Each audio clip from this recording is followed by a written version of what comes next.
el que conmemoramos la libertad de prensa, nosotros conversamos con periodistas de larga trayectoria sobre el manejo de la información.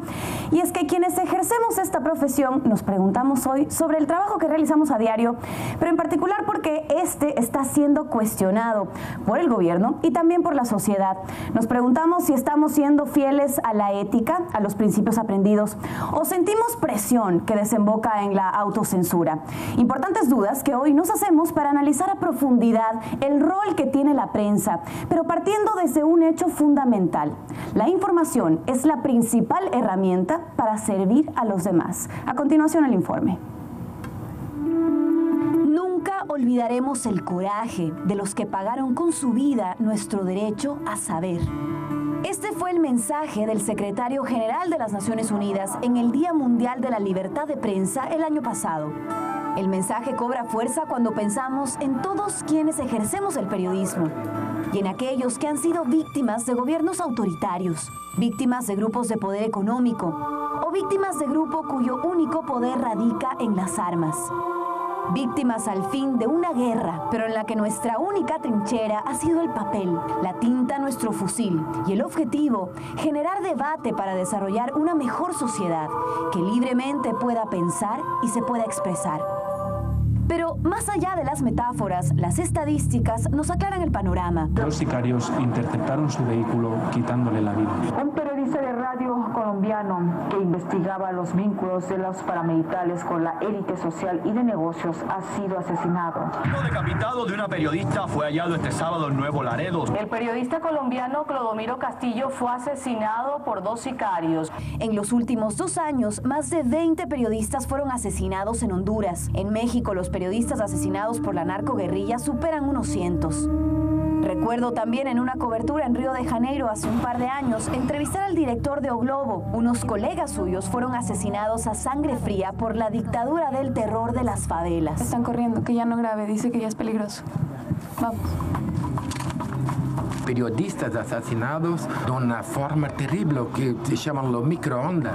Se ponen como se dice, tiras de pneu, de rodas de carro, de borracha, gasolina y se taca fuego. Y es que así de importante y trascendente parece es la información. La información sin duda es poder, pero ¿cómo ejercerla para bien? Cualquier reportaje de investigación, cualquier transmisión apegada a derecho, sustentada en cuanto a sus orígenes, fuentes, confirmaciones, no tiene ningún riesgo. Y aquí dicen en Estados Unidos, keep it simple, manténlo simple. Y es cierto, la información mientras más pura sea, menos cuestionable es. Tenemos que utilizar los mismos parámetros, responsabilidad, valores éticos y por supuesto equilibrio de la información. Para estos colegas de una de las cadenas internacionales de noticias más reconocidas en el mundo, el periodista sin duda debe luchar por informar con responsabilidad, que no es lo mismo que los clásicos discursos ya caducos de se debe buscar la verdad, la objetividad. ¿Eso existe? Eso no existe, obviamente. Hay mucha subjetividad en los contenidos que manejamos, en el orden y la prioridad que le damos a las informaciones en el noticiero, con qué abrimos, a quién entrevistamos, pero sí creo que en la medida en que busquemos recolectar la mayor cantidad de puntos de vista en torno a un mismo problema, pues vamos a acercarnos un poquito más a la verdad. Pero claro, siempre hay una parte que no está contenta con la información difundida, pero no por eso. No tienes que hacer una nueva ley de comunicaciones, no tienes que limitar la prensa. Una información que no les favorece no significa que estamos en la oposición, estamos ahí para señalar lo que está mal y bueno, y generalmente nos gusta saber quién es el responsable. En este marco, la Sociedad Interamericana de Prensa alertó en un informe la semana pasada que la libertad de expresión en Latinoamérica atraviesa un panorama sombrío de la mano de presidentes arbitrarios e intolerantes. Pero ¿cómo ven el caso ecuatoriano los periodistas en el extranjero? Vemos esta tendencia a tratar de controlar todos los medios de comunicación y lo que expresan, escriben, transmiten de acuerdo a una línea ideológica, en este caso la del gobierno del presidente Rafael Correa.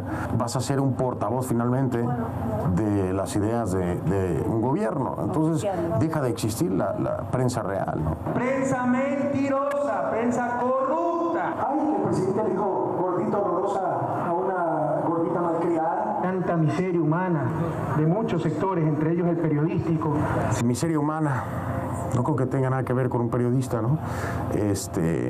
Gordita, horrorosa, pues es más bien una situación física, por ejemplo, ¿no?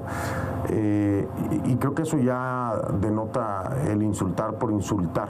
Es entonces el punto un acuerdo común, una bandera blanca en el que se ejerza un periodismo con responsabilidad, pero con el compromiso también de todo tipo de grupo de poder de no ejercer ningún tipo de presión. Y no caer en el juego de la confrontación.